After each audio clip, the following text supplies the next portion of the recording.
প্রিয় ছাত্রছাত্রীরা, আজকে আমি তোমাদের কেবির মাধ্যমে ক্লাস 6 এর পরিবেশ বিজ্ঞানের যে সমস্ত প্রশ্নগুলো দেওয়া আছে প্রথম পর্যায়ক্রমে মূল্যায়নের জন্য পরিবেশ বিজ্ঞানের স্কুল নম্বর 3 নম্বর স্কুলে পেজ নম্বর 97তে সেখানে সমস্ত প্রশ্নের উত্তর আমরা আলোচনা করবো আজকে এই ভিডিওর মাধ্যমে। তোমরা ভিডিওটা শুরু থেকে শেষ অবধি অবশ্যই দেখবে। আর চ্যানেলে যদি নতুন হতে অবশ্যই তোমরা চ্যানেলটাকে সাবস্ক্রাইব করে রাখবে পরবর্তী যে স্কুলগুলো আছে সেগুলোর প্রশ্ন উত্তর পাওয়ার জন্য। আর এই যে প্রশ্ন উত্তরের পিডিএফ তোমরা পরবর্তীতে আমাদের টেলিগ্রাম চ্যানেল থেকে পেয়ে যাবে। ডিসক্রিপশনে আমাদের টেলিগ্রাম চ্যানেল লিঙ্ক দেওয়া আছে, সেখান থেকে তোমরা যুক্ত হয়ে যেতে পারবে টেলিগ্রাম চ্যানেলে। তো 3 নম্বর যে স্কুল সেখানে দেওয়া আছে, দেখো ফিজিক্যাল সায়েন্সের প্রশ্ন। প্রথমে সঠিক উত্তরটি নির্বাচন করো, যে কোনো 6টি প্রশ্ন উত্তর দাও। প্রথম প্রশ্ন 1 দাগে বলা আছে পদার্থ কোন ঘটনাটি একমুখী। তো এটা হবে কি অপশান বি, গাছের পাতা হলুদ হয়ে যাওয়া। এটা হচ্ছে একমুখী, কারণ গাছের পাতা একবার হলুদ হয়ে গেলে সেখান থেকে আর ফিরে সবুজ হবে না, কিন্তু সেখান থেকে ফিরে আসতে পারবে না। এরপরে প্রশ্ন পোড়াচুনের কলিচুনে পরিবর্তন। এটা কি পরিবর্তন? এটা হচ্ছে রাসায়নিক পরিবর্তন, কারণ এই পোড়াচুন থেকে একবার কলিচুন তৈরি হয়ে গেলেও কিন্তু কলিচুন থেকে পোড়াচুনে আর ফিরে আসবে না, তাহলে সেটা কি রাসায়নিক পরিবর্তন। এরপরে ঘড়ির কাঁটার ঘূর্ণন একটি পর্যাবৃত্ত ঘটনা, অপশান এ। এরপরে আছে জল ও চিনির মিশ্রণের ক্ষেত্রে কোন কথাটি সঠিক। তো এখানে তোমাদের সঠিক হবে কি জল দ্রাবক এবং চিনি দ্রাবক। এরপরে প্রশ্ন পদার্থ কোনটি ধাতু নয়। পদার্থ কোনটি ধাতু নয়, সেটা হবে কি অপশান ডি, অর্থাৎ গন্ধ। এরপরে AU চিহ্ন দ্বারা যে মৌলকে প্রকাশ করা হয় সেটি হলো গোল্ড, অর্থাৎ সোনা, অপশান বি। এরপরে প্রশ্ন ফসফরাস পেন্টাক্লোরাইডে ক্লোরিন পরমাণুর সংখ্যা 5টা, অপশান ডি। এরপরে 2 দাগের প্রশ্ন নিম্নলিখিত প্রশ্নগুলির নির্দেশ মতো উত্তর দাও। প্রথম প্রশ্ন শূন্যস্থান পূরণ করো। বলা আছে সামান্য খাবার নুন মেশানো জলে ব্যাটারি থেকে বিদ্যুৎ পাঠালে জল ভেঙে গিয়ে অক্সিজেন ও হাইড্রোজেন গ্যাস উৎপন্ন হয়। এই ঘটনায় বিদ্যুৎ শক্তির প্রভাবে ড্যাশ পরিবর্তন ঘটে।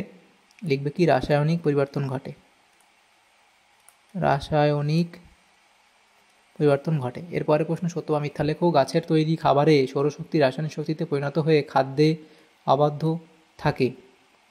এটা কি হবে, সত্য না মিথ্যা? গাছের তৈরি খাবারে সৌরশক্তি রাসায়নিক শক্তিতে পরিণত হয়ে খাদ্যে আবদ্ধ থাকে, এটা কি সত্য বলা হয়েছে। এরপরে দেখো যে প্রশ্ন সেটা হচ্ছে কার্বন টেট্রাক্লোরাইড ও হাইড্রোজেন সালফাইডের সংকেত লেখো। তাহলে সেটা কার্বন টেট্রাক্লোরাইড প্রথমটা, তার সংকেত কী লিখবে CCl4, এবং তারপর যেটা আছে হাইড্রোজেন সালফাইডের সংকেত তোমাদের লিখে দিই, সেটা এখানে তোমরা লিখবে H2S। এরপরে একটি মিশ্র ধাতুর উদাহরণ দাও। একটি মিশ্র ধাতুর উদাহরণ তোমরা লিখবে কি ব্রোঞ্জ।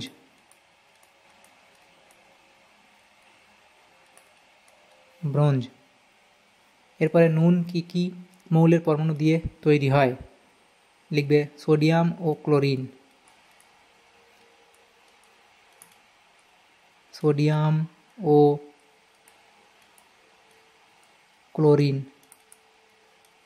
এরপরে প্রশ্ন 6 দাগে বলা আছে হিলিয়ামের চিহ্ন লেখো। তাহলে হিলিয়ামের চিহ্ন তোমরা কি জানো, HE, হিলিয়াম। এগুলো হলো। এরপরের যে প্রশ্ন সেখানে দেখো 2 দাগে বলা হয়েছে 3 দাগে নিম্নলিখিত প্রশ্নের 2-1টি বাক্য উত্তর দাও। এই প্রশ্নগুলো আছে এবং পরে লাইফ সায়েন্সের প্রশ্ন, তো এগুলো আমরা আগে আলোচনা করে নিই। এই অবধি 4টে প্রশ্ন আছে, 2 নম্বর করে 8 নম্বর। তো সেখানে প্রথম যে প্রশ্ন ছিল কি নিম্নোক্ত ঘটনাগুলির একটি করে উদাহরণ দাও। প্রথম প্রশ্ন ছিল বাতাসের অক্সিজেনের প্রভাবে ঘটা রাসায়নিক পরিবর্তন। লিখবে যে কাটা ফল ফেলে রাখলে তার কাটা অংশে বাদামি ছাপ দেখা যায়, বাতাসে অক্সিজেনের সংস্পর্শে রাসায়নিক পরিবর্তন ঘটে, এমন হয়। বি বলা আছে কি তাপ প্রয়োগে ঘটা রাসায়নিক পরিবর্তন। তাপের প্রভাবে রাসায়নিক পরিবর্তন কী হয়, লিখবে কাঠকে পোড়ালে অবশেষ রূপে ছাই পড়ে থাকে। এরপরে শীতকালে শিশির জমে কেন, শীতকালে শিশির কেন জমে, এই অবধি তোমরা লিখবে। শীতকালে রাতে উষ্ণতা স্বাভাবিকের থেকে নিচে নেমে গেলে এইভাবে হয়, লিখবে। এরপরে রেললাইনের জোড়ার মুখে ফাঁকা রাখা হয় কেন। দেখো রেললাইনের যে এরকম যে পাটি থাকে, সেই পাটিটা দেখবে এরকম জোড়ার মুখটা, এই যে বড়ো লম্বা পাটি, এরকম কিছুটা ফাঁকা থাকে এই জায়গাটা। তো এরকম কেন থাকে সেটা তোমরা লিখবে এখানে, এই অবধি লেখা আছে। এই লিখবে যে রেললাইন কাঠ বা কংক্রিটের স্লিপারের ওপর বসানো থাকে। গ্রীষ্মকালে পরিবেশের উষ্ণতা খুব বেশি থাকায় লাইনের উপর দিয়ে ট্রেন চলাচলের সময় লোহার তৈরি রেললাইন ও চাকার ঘূর্ণনের ফলে প্রচুর তাপশক্তি উৎপন্ন হয়। উৎপন্ন তাপে রেললাইনের পাত কিছুটা দৈর্ঘ্যে বৃদ্ধি পায়। কাঠ বা সংশ্লিষ্ট তাপের কুপরিবাহী, তাই উত্তপ্ত হলে লাইনের তাপ অন্যত্র পরিবাহিত হওয়ার সুযোগ পায় না। এই কারণে নির্দিষ্ট দূরত্ব অন্তর রেললাইনের দুটি পাতের মধ্যে কিছুটা ফাঁকা রাখা হয়। রেললাইনে উপযুক্ত ফাঁকা না থাকলে রেললাইনে প্রসারণজনিত বলের জন্য লাইন বেঁকে মাটি ছেড়ে উপরে উপরে উঠে পড়তো, ফলে দুর্ঘটনা ঘটতো। তাই রেললাইনে পরপর দুটি পাতকে সরাসরি যুক্ত না করে কিছুটা ফাঁক রেখে দুপাশে আটকে দেওয়া হয়। এতে গরমে প্রসারণ ও ঠান্ডায় সংকোচনের কোনো সমস্যা হয় না। এরপরের যে প্রশ্ন আছে 3-4 দাগের প্রশ্ন, ধাতু ও অধাতুর মধ্যে 3টি পার্থক্য, ভৌত অবস্থা, দৃঢ়তা, উজ্জ্বলতা, 3টে পার্থক্য লিখলেই হবে। আমরা এখানে এতগুলো পার্থক্য দিয়ে দিয়েছি, তোমরা যেগুলো ইচ্ছা যে কোনো 3টে লিখতে পারো। 5 দাগের প্রশ্নে বলা আছে, দেখো কোনো মৌলের পারমাণবিকতা কাকে বলে, অক্সিজেনের পারমাণবিকতা কত লিখবে। কোনো মৌলের একটি অণুতে যত সংখ্যক পরমাণু থাকে তাকে ওই মৌলের পারমাণবিকতা বলে। যেমন এর পারমাণবিকতা কাকে বলে এটা লিখবে অবধি। তারপর দেখো অক্সিজেনের পারমাণবিকতা কত লিখবে। ফসফরাস অণু 4টি পরমাণু থাকে এবং সুতরাং ফসফরাসের পারমাণবিকতা 4, এটা লিখবে অবধি। এবং বি কী বলা হয়েছে দেখো, পরেরটা যেটা বলা ছিল অক্সিজেনের O2 একটি অণু দুটি, এটা হবে ও, দুটি অক্সিজেন পরমাণু দ্বারা গঠিত। তাহলে দুটি অক্সিজেন পরমাণু দ্বারা, এটা 0 নয়, এটা ও, দুটি অক্সিজেন পরমাণু দ্বারা গঠিত, তাই অক্সিজেনের পারমাণবিকতা 2। এরপরে যে প্রশ্ন ছিল লাইফ সায়েন্সের প্রশ্ন, 1 দাগে সঠিক উত্তর নির্বাচন করো। তো এখানে এমসিকিউটাই প্রশ্ন দেওয়া হচ্ছে। প্রথম প্রশ্ন কী বলা আছে, সামুদ্রিক মাছের যকৃতে পাওয়া যায় কোনটা? ভিটামিন ডি পাওয়া যায় এবং ভিটামিন এও পাওয়া যায়। তাহলে এ এবং সি, বি এবং সি উভয় উত্তর হবে। এরপরে প্রশ্ন, ফুসফুস ও হাড়ে বাসা বাঁধে কি? যক্ষার জীবাণু। 2 দাগে বলা আছে শূন্যস্থান পূরণ করো। 2 দাগের 1, এরিথ্রোমাইসিন নামক অ্যান্টিবায়োটিক ড্যাশ ব্যাকটেরিয়া থেকে পাওয়া যায়, লিখবে কি? স্ট্রেপ্টোমাইসিন। 2 দাগের প্রশ্ন বলা আছে ড্যাশ উদ্ভিদ থেকে রজন পাওয়া যায়, লিখবে পাইন উদ্ভিদ থেকে রজন পাওয়া যায়। তাহলে এটা হলো। এরপরে যে প্রশ্ন আছে দেখো 3 দাগের প্রশ্ন, যেগুলো বলা হয়েছে যে খাবারের জন্য পালন করা হয় এমন 2টি প্রাণীর নাম লেখো। তার কি লিখবে? হাঁস, মুরগি, ছাগল ইত্যাদি। নেক্সট প্রশ্ন, পরাগ মিলন কি? তাহলে পরাগ মিলন কাকে বলে তোমরা লিখবে। পরাগ মিলন কাকে বলে এই অবধি লিখে দেবে।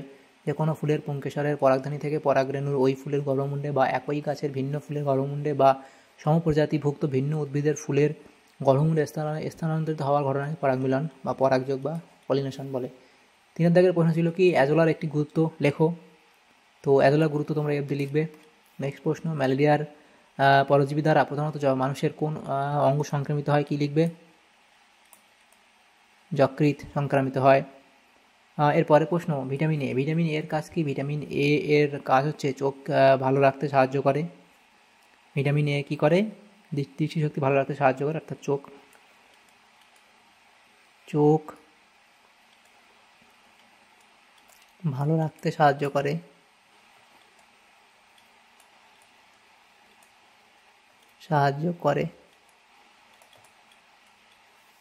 এরপরে প্রশ্ন 4 দাগের প্রশ্ন, সাগর কুসুম কিসের সাহায্যে সন্ন্যাসী কাঁকড়াকে রক্ষা করে অবধি লিখবে। নেক্সট প্রশ্ন, পাউরুটির প্রস্তুতিতে কোন অণুজীব ব্যবহার করা হয়? এখানে ইস্ট নামক অণুজীব ব্যবহার করা হয়। এবং পাউরুটিকে ফুলে উঠতে সাহায্য করে কোন পদার্থ? যেমন কার্বন ডাইঅক্সাইড, সেটাকে ফুলে উঠতে সাহায্য করে। এবং কীভাবে সাহায্য করে সেটা অবধি তোমরা লিখবে।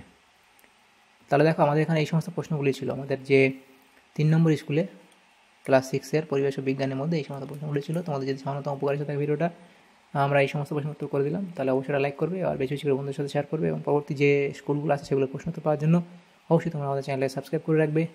Thanks for watching.